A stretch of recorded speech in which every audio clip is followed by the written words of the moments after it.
Lovely to see so many people in the chat box. I was going to say in German, Guten Tag, wie geht's? And that's probably where I stop for today because I'm going to keep my webinar in English. But lovely. I see people coming from Berlin, Kiel, Hamburg. Trying my best German accent. But lovely. Thank you so much for taking time out of your busy schedule. And thank you so much, Brigitte, for the lovely introduction.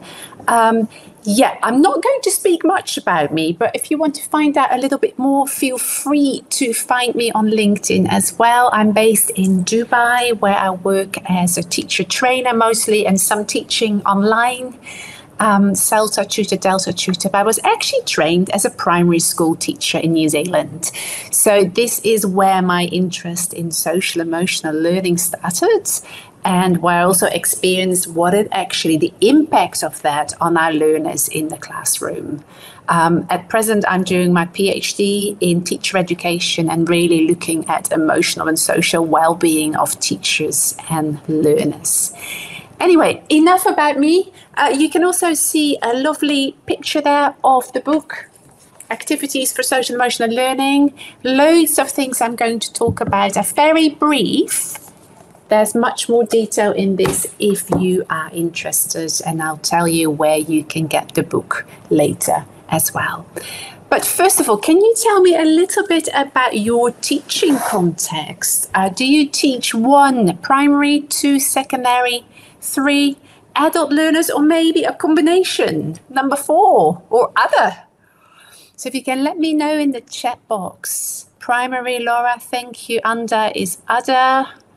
It's a mixture, secondary, primary. Oh, we've got a lovely mixture of people.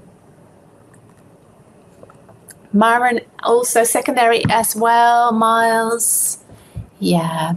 So I think the activities we're looking at today I've taken from the book, and they are mostly designed for primary school age learners. However, as you know, as a teacher as well as I do, no group of learners is the same. I don't think it's got to do with age. It's got to do with the developmental level. So some of the activities you see today, you might think, oh, this works really well with my secondary level students as well. Maybe you can tweak it and then it works better with your students.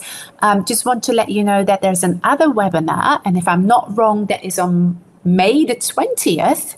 My co-author of the book, Louise, he's going to talk particularly about activities for teenagers, secondary learners and adults. But then again, they might also be useful for primary because it really just depends where your learners are in their learning process.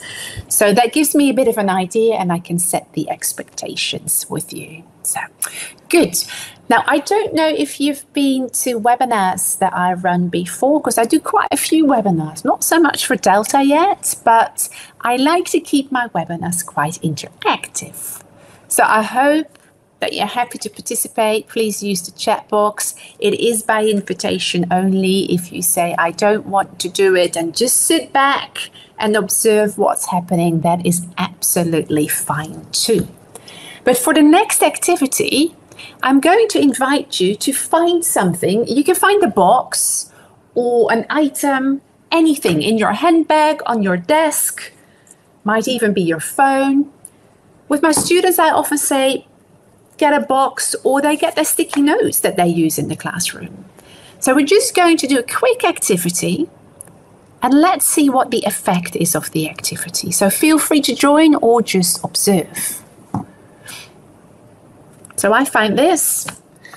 You might have, I don't know, some hand cream. You might have a cup of coffee, anything. What we're going to do is just sit back, push that back against the chair, put your feet on the ground if you can, roll your shoulders a little bit, and just take a breath and breathe out. And maybe you just want to take another breath, and then I'm going to invite you to join me with your box or item. We're just going to inhale for 4, Hold for 4. Exhale for 2, 3, 4. Hold. 2, 3, 4. Inhale for 4. Hold. Exhale. Hold. 2, 3, 4. Inhale, 3, 4. I'm going to invite you to do one more round at your own pace.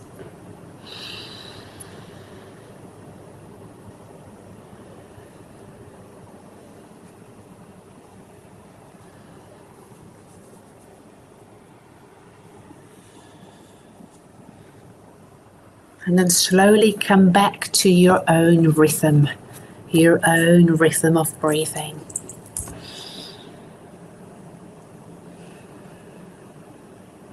Good. So how did that make you feel? How are you feeling now? Can you give me a plus or a minus in the chat box? You can give me an adjective. Ines is saying more relaxed. Yeah, Mike is saying the same. It's interesting. Holger is also saying more relaxed. Julia, yeah, it's very interesting, right? We breathe a lot during the day. And Martina is saying exactly the same. Calmer, more relaxed, Janetta. Thank you, Claudia. Yeah, we breathe a lot during the day, but we don't really focus on that deeper breathing. We quite often busy running around. And I find as well, particularly when you teach kids, they've had 20 minutes on the playground, they come back down, they're super excited. But sometimes that minute just to spend on just breathing in, breathing out, calms your body down and gets you in a much more calmer or relaxed state. So it does shift something in your brain that you can be a bit more attentive. And this activity I call arriving in the present. Yeah, I don't know what you want to call it. Box breathing is a common word for it. Shape breathing. You can even get them to do that with the hand, finger breathing, hand breathing. But we do sort of arrive and feel a bit more chilled and have hopefully set that brain to being able to attend to what we're doing next. And then I think it's a useful thing to ask our students, and particularly teachers, 5 o'clock in the afternoon in Germany, 7:10 for me in Dubai, how is your battery life this afternoon or evening? What would you say? Give me a number, you can give me a word. Anina is saying 2, so I reckon is that number 2 40%? Mike is saying orange, beautiful. And I'm not telling my students which words to use.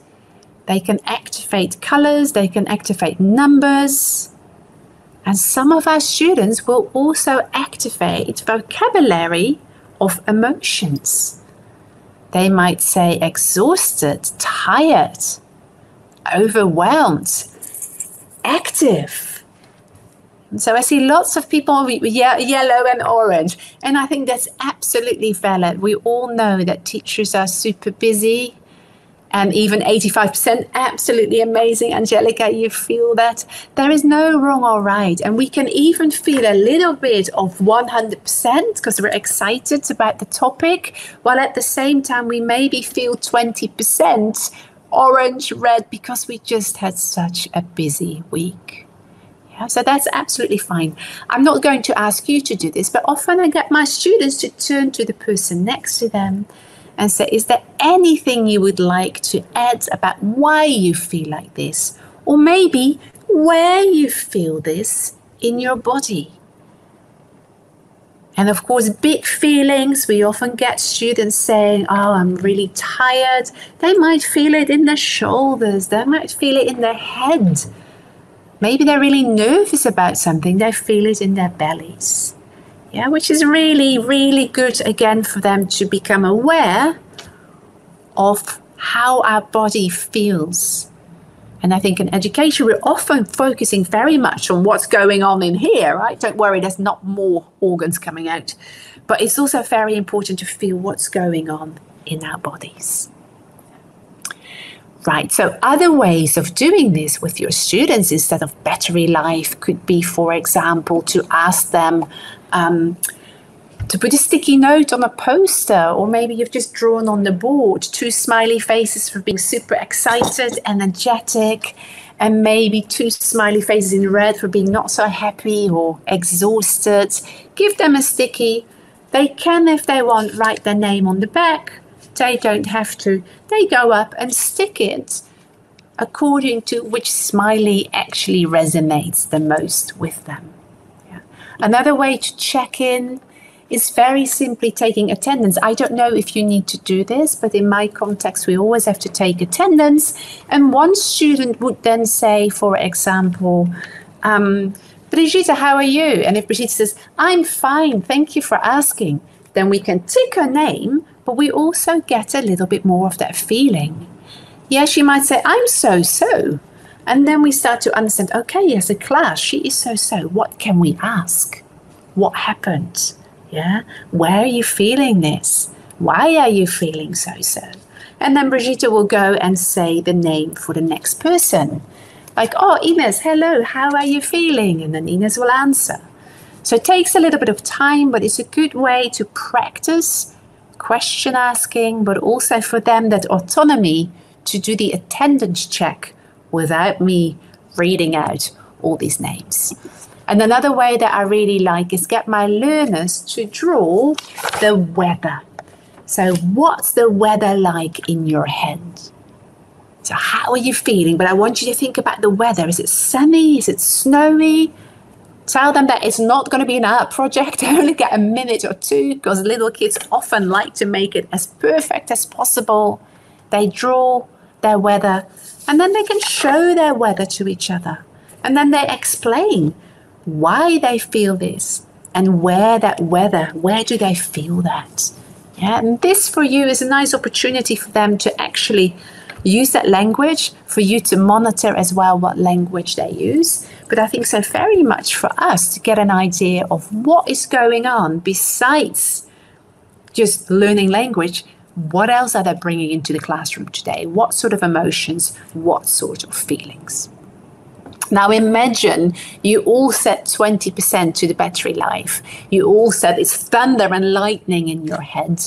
That is maybe not the right time for me to get started with English grammar, right? So a simple activity that we could do, and I'm going to ask you to do, in the chat box, I'm going to ask you to think about either the first option or the second option. Have a think about your answer and type it in the chat box for me.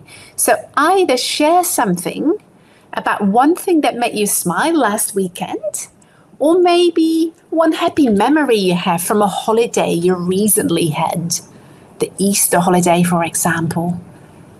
Don't worry about typos and things in the chat box. Can you share one thing that made you smile? Oh, Ines is saying delicious ice cream. Wow, what flavor? How large? That's exactly what I'm thinking. I love my ice cream. Maren did a bike tour. What did you see? What did you hear? Who did you go with? A call from a friend or relative, I think, Angelica. Wombats. Oh, some of my favorite creatures. Buying flowers at the market, Flora's saying. Birthday cake surprise for friends. Going to a wine festival. Chiara, that sounds absolutely wonderful. In New Zealand, we've got loads of those wine festivals and it's always quite cheery and happy. Silvana, my cats.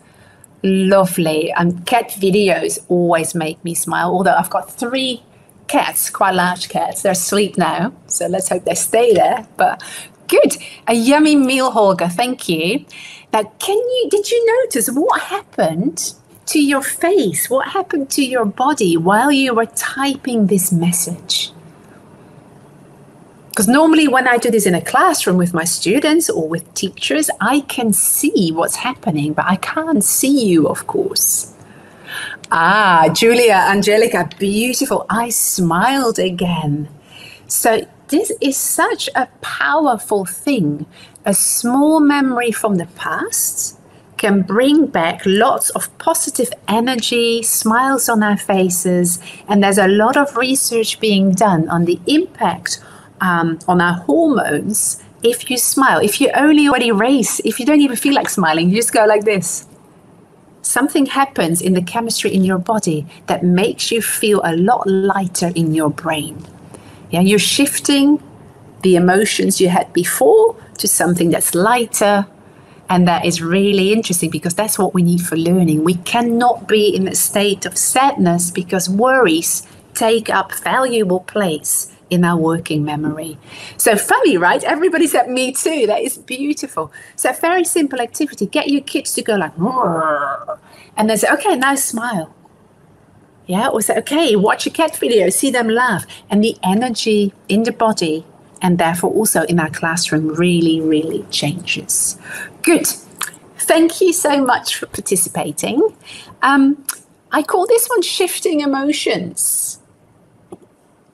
So we have done 3 activities so far. We looked at that breathing, box breathing, finger breathing, shape breathing, to calm our body to arrive in the present. A calming brain is a thinking brain, so that's why I think that's always a very good start. We did a quick mindful check-in. What's your battery life today? And then we were shifting those emotions to create that resourceful or more resourceful state for learning. Yeah, a place where we can actually open up and our brain is not only filled with thinking about, oh my goodness, I need to do this. I've got so much on. It was such a horrible meeting. Of course, we love to ruminate on all those things. We ruminate all the time about worries. We need to break that cycle for learning. So have you ever used some of these activities in your classroom? A plus for a yes, a minus for a no. And maybe you say, yes, some, no, pluses. Yay! I'm preaching to the converters. That is so nice. Feel free to tell me what you do or what you have used. Verena, thank you. Chara, lovely. And there are many different ways, of course, of using the box breathing in this. It is so powerful, right? What I notice now, and we've got stands for our mobile phones, for example. What I notice that as students, when we do testing, I can see them tracing that shape with their finger. So it's become a tool that they now use independently, which is so important because it calms the brain, and that's what we need in a test. Moments of happiness, yes, lovely. The gratitude jar, Flora, you might be familiar as well with 3 things that you're happy with today, that make you smile today. Often we teachers go home after a long day thinking, oh. While if we drive home or we sit in the train or on the bus and we think about the 3 things that make you happy, that make you smile, that went well, that gives you a very different feeling, a very different well-being effect. Oh, moments of pride, lovely. I like that, Chiara. It can be very challenging with teenagers. I think with teenagers, I don't ask them about the weather or stuff, but I'm sure Louise will talk about that in 2 weeks. I often, Flora, talk about what sort of music is playing in your head, what movie or YouTube clip mostly resembles your feelings at the moment. You know, what genre of music, for example. Finger gymnastics. I like to hear more about that, Claudia. Lovely. Good. So very quick summary. These activities, there's loads of very short activities in our book. They're all very planned and purposeful opening routines. My students know we're going to ask something about how they feel, how they're going, what they're doing. And it's a quick opportunity for our students to just have a quick body check. Talk, use that language, activate their English. If they don't want to do it in English, that is not a big problem. It's more about connecting, making sure they feel belonging in the classroom, which is really important. And for me, it's a great opportunity, monitor, to listen, to scan how my learners are actually feeling, that emotional state. And lovely anonymous online check-ins. You can use Teams, you can use Mentimeter, Wooclap, Pentameter, I don't know. But I like that one. I'm going to check that out. The other thing with teenagers, Flora, I have these different stickies on my desk, and when they come in, they pick up one color. Yeah, do not talk to me, furious, orange, yeah, so. I'm pretty calm, I'm super chilled teacher. So they just pick one, and during the lesson, when I start to do writing, they can come up and swap their color. Quite a lot I get these ones when we do, but that means that I actually monitor those students a little bit more and see how can I help, what can I do for you. Mentimeter, it is wonderful, very nice tool. Good.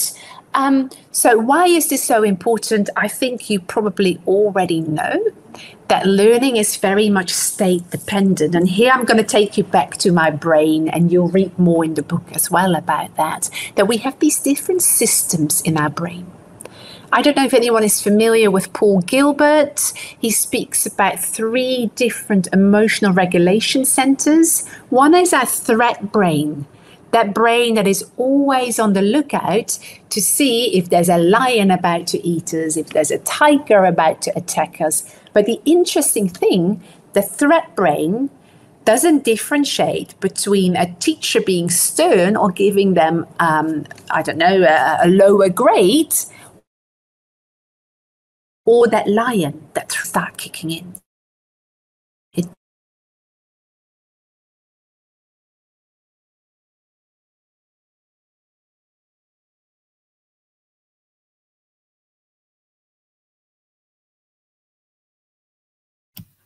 Whoops, Anna's gone, but she's back. She'll be back with you in a minute. What happened there? You're back with us, aren't you, Anna?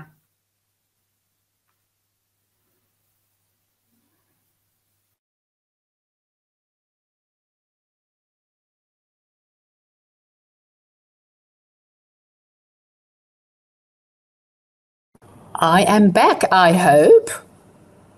Can you let me know in the chat box if you can hear me?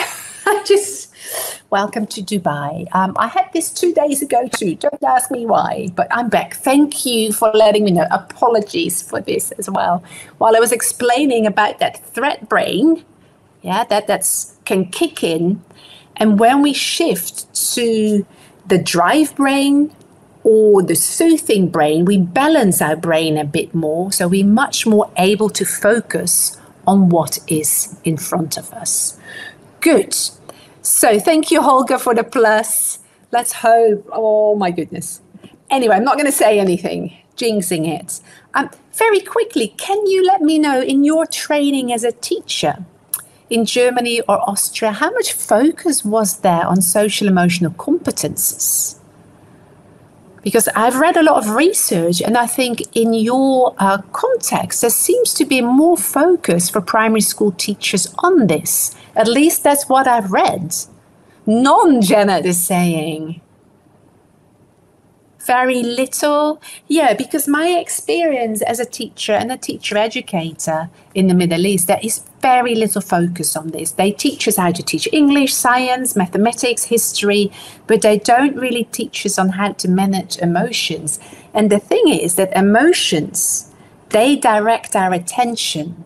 Our attention directs our learning, and our learning really impacts our performance, and we can't learn if we're stressed or absent-minded or worried. So I've always been a bit surprised by the lack of this focus, and that was one of the reasons I decided to work on this book.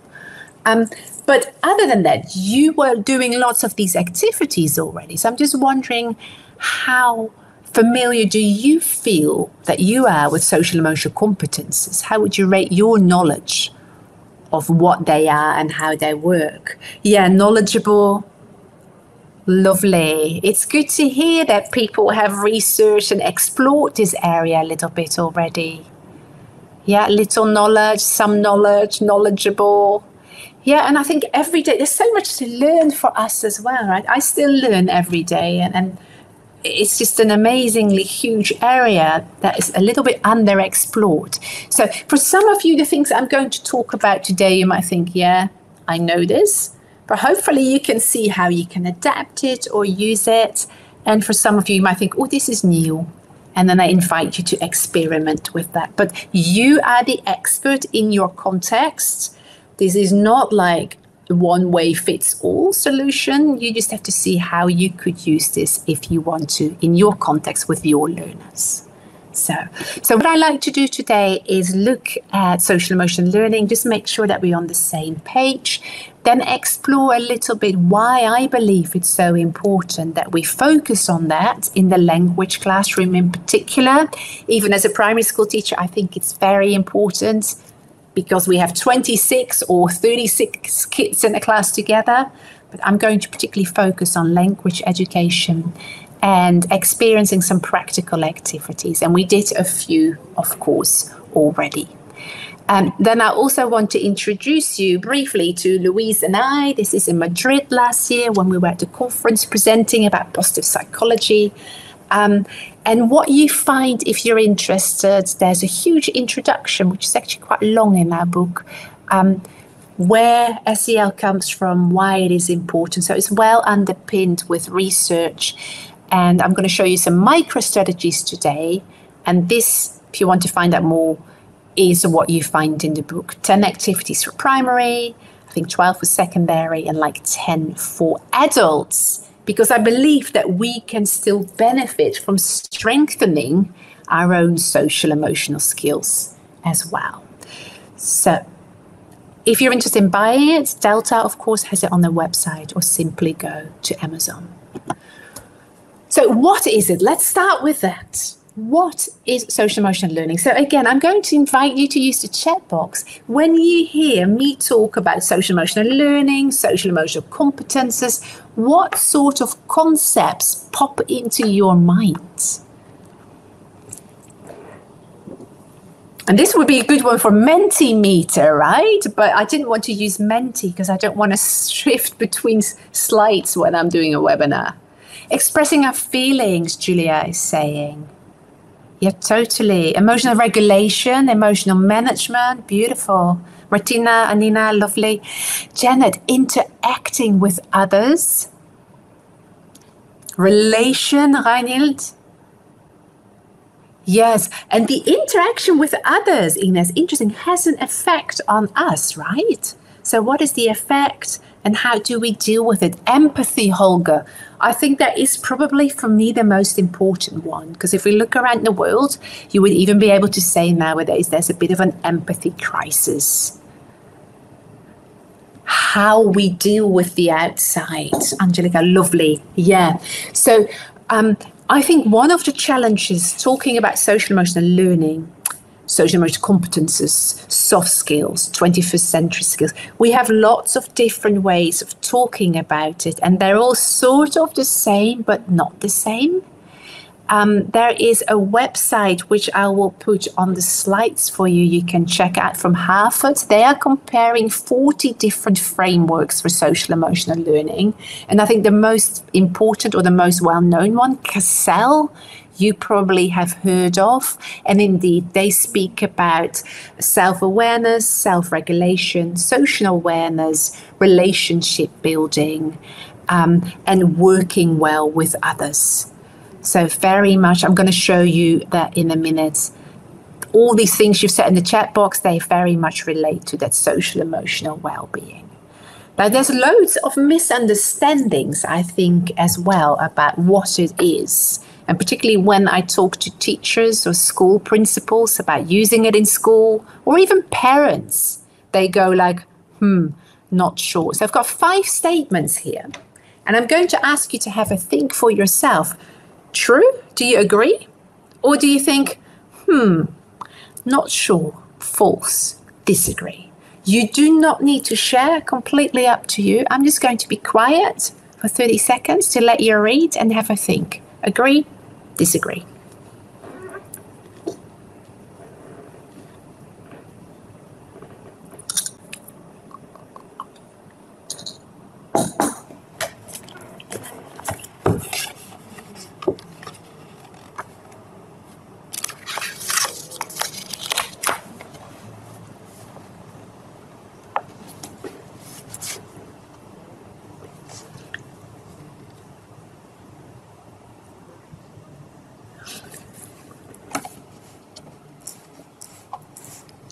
I see. Anda and Julia disagree with all of them. That is lovely to see. I see some other people typing in the chat box as well. Yes. Everybody, oh my goodness, you're all on the same page. Very, very happy to see that, because indeed, we often think it's the fluffy and the touchy-feely stuff. And I think a lot of teachers and parents are put off if we talk about this. But it can be a great base to start your learning from. So we have a reading about friendship, about helping hands. And out of that reading, we'll look at the vocabulary, we maybe look at the story. How do you feel? So they're still learning English. And it's not only about touchy-feely, it's about things like self-management, emotional regulation. I don't think that's touchy-feely. I think that is a key life skill if you want to succeed in this manic world we live in at the moment. And I'm very happy to say, no, it's not only for primary school. Secondary teenagers are very receptive to that. But as you said before, I can't remember who said it. I was going to say Fiona, but it wasn't your name. It can be a bit more challenging. So we need different approaches with teenagers. They are developed in a learner's home environment. Holger said, I don't know. Well, ideally, of course, we pick up the skills of empathy, kindness, managing our own anger or irritation. So we pick that up in our home environment. But sadly, a lot of us are not exposed to that in our home environment. Yeah, so we don't really get to see these good examples of emotional management. I only have to look at my family. There was no emotional management. There was shouting and more. So we don't all get that. So this is why it's important that we try to bring it in school without taking too much time out of the curriculum, integrated in our English lessons. It doesn't distract from learning, because there's a lot of research that actually states if your brain is calm, if your brain is regulated, if you can work well with others, you can progress a lot better in your learning journey. Yeah, Durlac, I've got some references that you get as well. 2017, they did a lot of research in the States, and they actually saw that social emotional learning is the basis for good cognitive development. And the last one, I think we all agreed. No, they're not very clearly defined. There's so many different definitions, and that is the challenge. Yeah. CASEL, I spoke about the most well-known group in the US. Yeah, they are collaboration for academic, social and emotional learning. Daniel Goleman, emotional intelligence. He was one of the founders of CASEL. And they say this: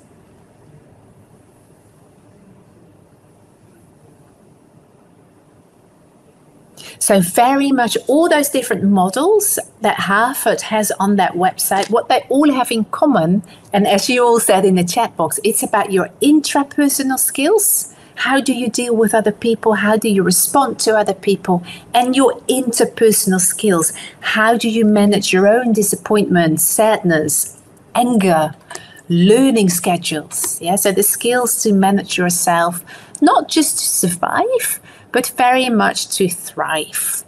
And as they say here as well, in your own lives and as members of community. So what we did in the book, and what you will see, all the activities that we offer, we focus quite a lot on the community. So responsible decision making, that is not only good for me, but also for people in my family, my friends, in my community, in my society. Appreciation of simple things and of differences that we have, and that social responsibility that we like our learners to develop. Then we have the branch of others, you and me, so the social cultural competences, because nowadays I don't think any class is 100% the same. We have a lot of students from different backgrounds, but also that skillful communication. How do I actually nicely agree to disagree?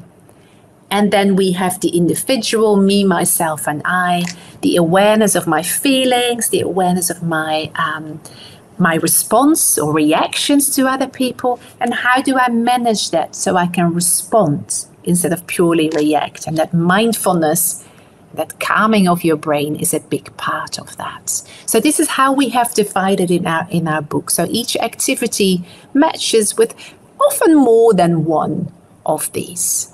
Yeah? So keeping this in mind, I think it starts with us. It very much starts with the self. And as teachers, it starts with us again. If we cannot model this to our students, our own emotional regulation, our own kindness and empathy, it's very hard for them to copy. So if we want to integrate this in our teaching, we probably should be role models for this as well. Now, knowing a little bit more about those different levels, I'm going to bring you back to the 3 activities we did at the start. Arriving in the present, mindful check-in, and that creating a resourceful state. Which social emotional competences do you feel these activities were working on? Or you can just pick one of them. A for arriving, M for mindful, C for creating.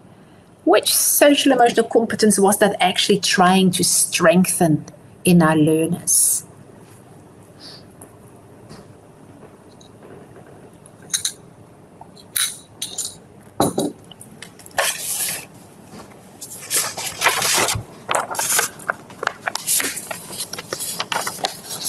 I see some people typing in the chat box. And use your own words. If you don't want to use those words, that's absolutely fine too. Self-awareness, Martina saying M, yes, very much. Mostly yes, mostly A and B. So mostly self-awareness and self-management. And that's what you find in our book as well. You will find for the young learners, we're very much looking at themselves.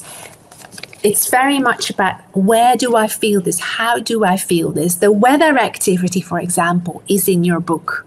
Yeah, what's your weather like today? Self-awareness. Then there's an activity in the book that we get them to think about. How are you feeling today? Oh, and imagine you don't feel well. How can we shift that emotion? So self-regulation, self-management. So we can ask them, like, what do you do when you don't feel happy, when you're upset, when you're annoyed? Yeah, what can they do?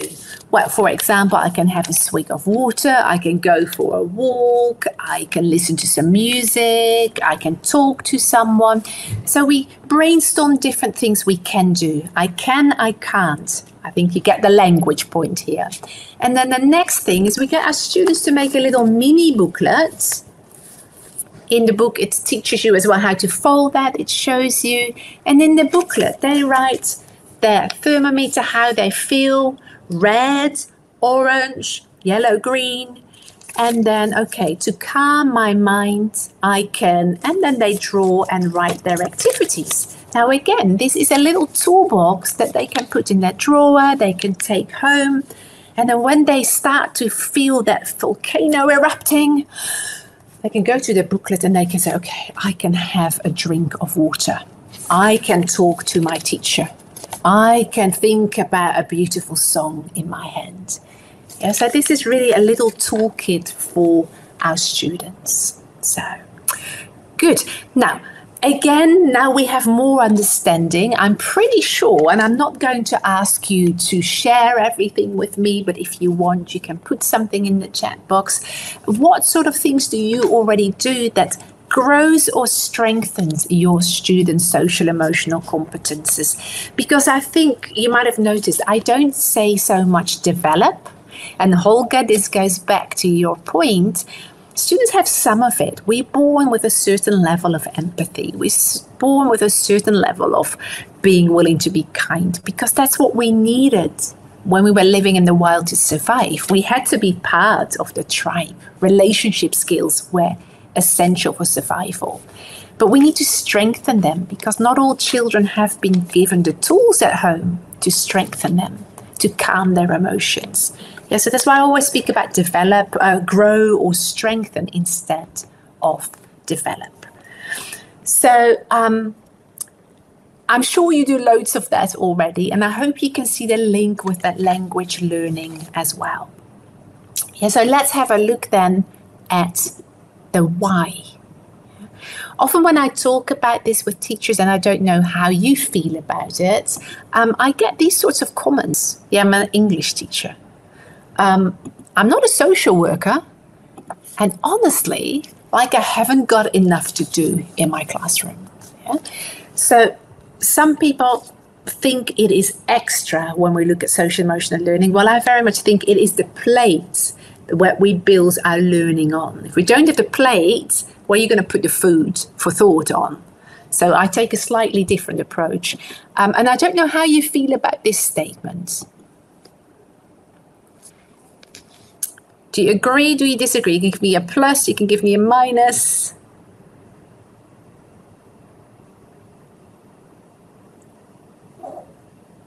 Claudia is saying yes, or Farana is even saying yes, plus, plus, plus. Yeah, because it is very much, we all know that if we're in a negative state of mind, if we are worrying about things, it's very hard to focus on that learning. And there is more and more research now saying that emotions, social interaction, and cognitive development are very much intertwined. And particularly when we look at the language learning context, I mean, I'm just going to show you a picture and maybe you can guess what this is. I ask a learner, and this is actually a teenager, to draw something for me. I ask, can you draw your journey for me? It was not his journey to a destination like a place. What sort of journey do you think he was maybe drawing here? Because I was not expecting this, but I thought it was really, really nicely done. Any ideas what this represents for a lot of students? Christina's having a guess. Learning, Angelica. Yes, I asked my teenager, can you represent in a drawing your English language learning journey? And that was what he came up with. And I thought that was absolutely amazing. I said, can you tell me more about it? Of course, they've made it themselves, so they got a lot of stories instead of me interviewing, how do you feel about your language learning? It was messy. You go a bit forward, you go back, you learn, you drop, you forget, you learn. It was very much a mess. And I think language learning is messy. Within language learning, we've got this, and I'm sure you recognize this term, ZPD, the zone of proximal development, right? So everything we do in the classroom when we speak about learning is pushing our students outside their comfort zone. So I believe very much when we keep on pushing them, which is what we need to do, because otherwise they don't learn, there will always be emotions involved. There might be happy emotions. I nailed this. I did it really well. Or there might be emotions of frustration, thinking, oh my goodness, I tried to write this 10 times. I still cannot spell the word immediately. It's not an easy word. Frustration, another word one of my students is struggling with. So there's always emotions. Also, I'm involved in scaffolding my learners in this process. I bring my emotions in. They're not always happy emotions, as I bet I'm not the only one. It's always, oh, come on, I did this before. Why are you not using past simple, present perfect? We did it yesterday. So there's always those emotions. And then, of course, anyone knows what that stands for when we're looking at English language teaching in particular. CLT.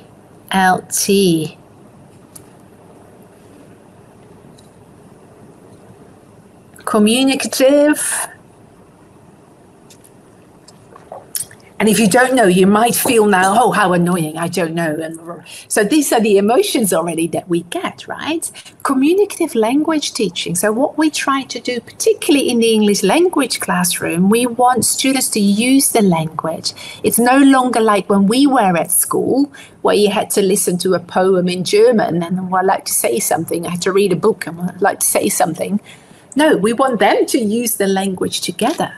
So very much in communicative language teaching, meaningful language development happens through that social interaction. What do they need? They need to be able to work with others. Yeah, and to work well with others, they need those social skills, relating to others, as you said before. And that is only possible if you can recognize your own frustrations, irritations, and thoughts and manage these, but also can understand with empathy how other people might feel about something you've said or your behavior. So those are the emotional skills. So in language teaching, I think it's really important that students have those emotional skills because it makes the social interaction easier and that enhances that opportunity for them to work together. So that's very much my rationale for saying it's even more important in the language classroom. So let's go back to an activity. I'm just going to show you 4 pictures and maybe you can give me some words of things you see in the pictures. Just give me some nouns maybe, vocabulary. What can you see in these pictures? And of course for us it's super easy, but I'm talking here to my primary school kids. I'm just trying to figure out what language they know. I hope you can see the pictures well. I hope you can still hear me. That's my other concern. An elephant. Oh, lovely. Ah, I see elephant. Yes. Darkness and light. Good. Men, look, plural. So here we can get students going, oh, Ines, you've caught on to something. What makes you say that? Blindness. Trees, forests. Ah, the Indian jungle savannah, lovely. And then I will go to Alengo, which is the website from Delta. And you can hear, when you go there, some jungle music. And you say, okay, where do you think the story is happening? In the jungle or in the tropical rainforest, as we might call it. Yeah. And then where do you think these men are? What are they doing? Do you think they know each other? And Angelica's already saying friendship. Okay. Now, what do you think the order of the pictures is? I'm going to read the story. My students start shifting the pictures around. Yeah. And the story, as you might be familiar with, is a very old story. 4 men in an Indian jungle, and the 4 men can't see. And there's this massive elephant, and one guy touches the leg, and he thinks, oh, what do I feel? Okay, it's a trunk. Yeah. The other guy touches the tail, and he thinks, oh, it's a rope. The other guy touches the elephant, the body, and thinks it's a wall.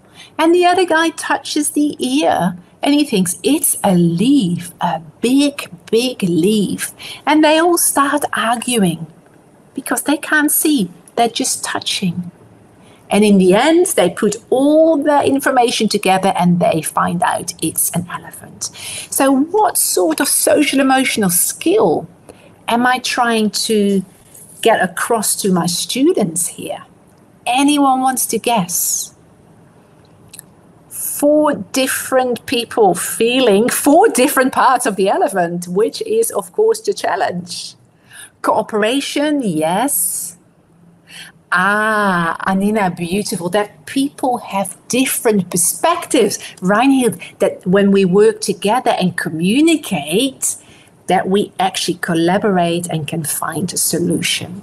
But for me, very much what I'm trying to teach younger learners, put them in order, here we go, is putting your minds together, Ferna, indeed, lovely, talking about differences, and then starting to understand that different people see things differently, depending on where they feel or where they come from. And perspective taking is a really important area to develop with our younger learners. It's not super easy, so it's nice when you have an activity like this. You can bring in a feelie bag, that they feel the rope, they feel a leaf, but it's really about making sure that they know when we listen to each other, step in each other's shoes, yeah, then we can actually start to understand other people and how they came to that conclusion. Lovely. Great. So perspective taking is a really big one. Exploring the circumstances together, Holger. Nice. So let me just very quickly summarize what I very much believe our learners need to succeed.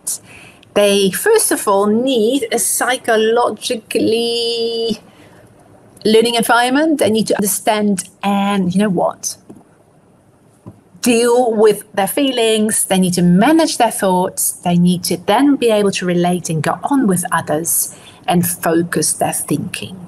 So I hope you've seen some activities today that do that first bit, that do that managing their thoughts and their feelings. And I hope that you can see how a simple story can actually help them to relate to others and take perspective so they can better deal with others as well. Other activities that we have in the book, for example, is about making mistakes. I don't know in your culture, are mistakes normal? How do you say that in the nicest way? Are mistakes accepted, or is it more a culture where people think mistakes are bad?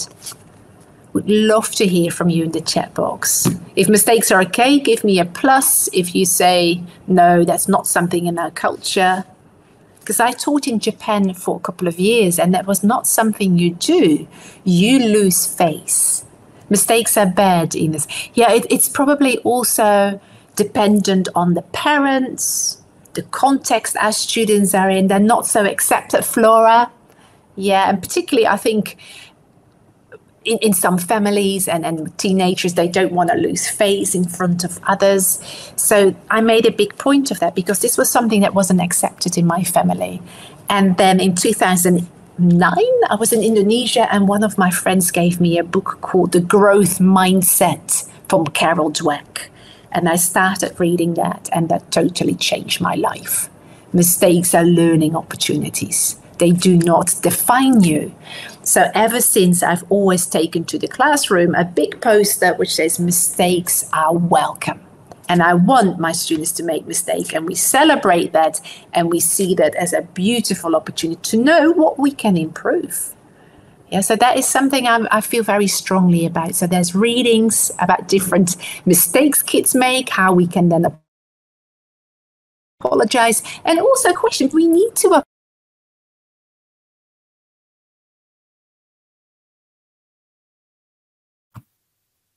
Right, Anna's back with us. I can see her. She's coming back. There. Right, my internet today doesn't like to play. Very interesting. But when you're back, you're very clear. Then, of course, we also have that bossy brain, that also wants to rule and tell us how we need to think about things. So loads of different things that we can sort of calm our brain when we make mistakes. Lovely, Martina. Mistakes are stepping stones to learning. And I think that's very true. So again, on the online version, you find these stories that you can listen to or that you can download for your students. Good. I'm very much aware of time. So before I'm going to show you my last slide, anything that you feel by now you want to ask me something about, or anything you say, this really resonated with me today. Yeah, a thinking moment, I call it in my classroom. Give my students a minute or two just to think. They don't need to share. They can. But just to have some time to actually think, we can overwhelm our students and each other quite quickly, I think.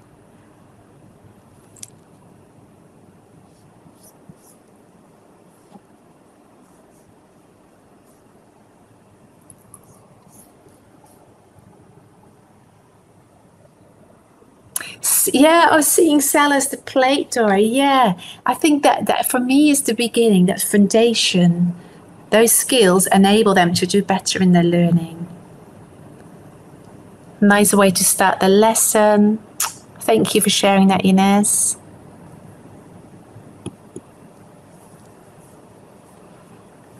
Good. I'm going to move you on. Feel free to finish your thoughts. I just want to say how. Well, of course, I would like to say go and have a look at the book. So I'm just looking at my big screen on the site. I'm not ignoring you. But I think one way, if you look at this picture, and we talk about that in the book as well, you can integrate it as nudging with the little activities we did today. You can also integrate it because, for example, it's the context.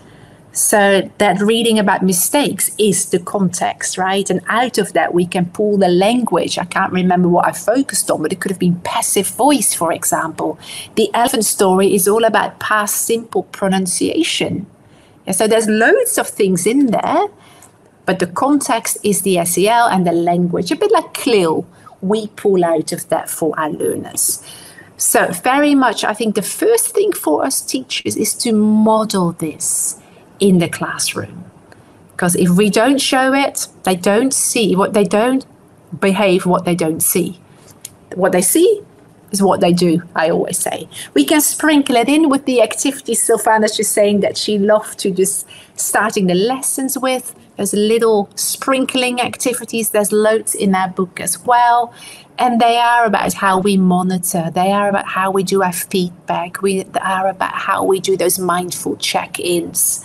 But very much as well, I think we can select materials with an explicit focus. Some in the book, some tips how and where you can find those materials as well. Or simple activity, very explicit focus on friendship. What is it in your language? What does it feel like? What does it look like? What memories have you got? So here we're really getting students to talk about. And Flora, this for secondary, there's a lot more about this. Positive psychology principles that we explore. And then, of course, another way is those reflection opportunities. Students have worked together. Let's reflect. Did you pull your weight? How much time did you give the other person to think? Did you accept their ideas? Did you support them in their thinking? Were you helping each other? So very simple reflection activities of the pair and group work. And the last one very much is exploiting whatever you have in your course books to think about how can I bring this back to empathy, for example. Because like Holger said before, empathy is such an important part. And there's always in readings something that we can pull out how we relate to others. Oh, nice, Holger, that you think about asking students how they are.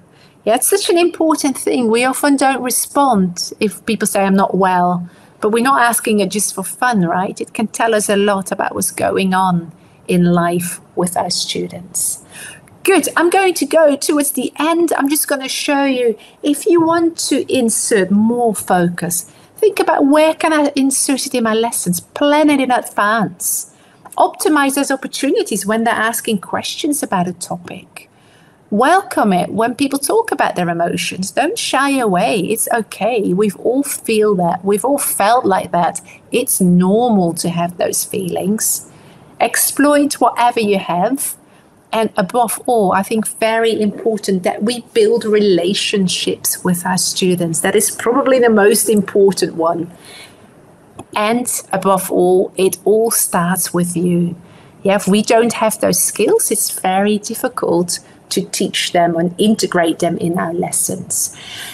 Anyway, I think I've gotten to the end. One more activity that you find in the book, a head, hands and heart reflection. You don't have to share it with me, you can, but I hope there was at least one thing today that you've learned.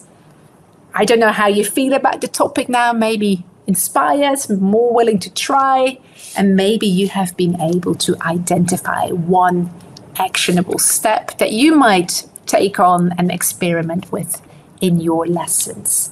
So thank you so much for being here. Any questions, please use the chat box. Any comments, feel free to leave them there as well.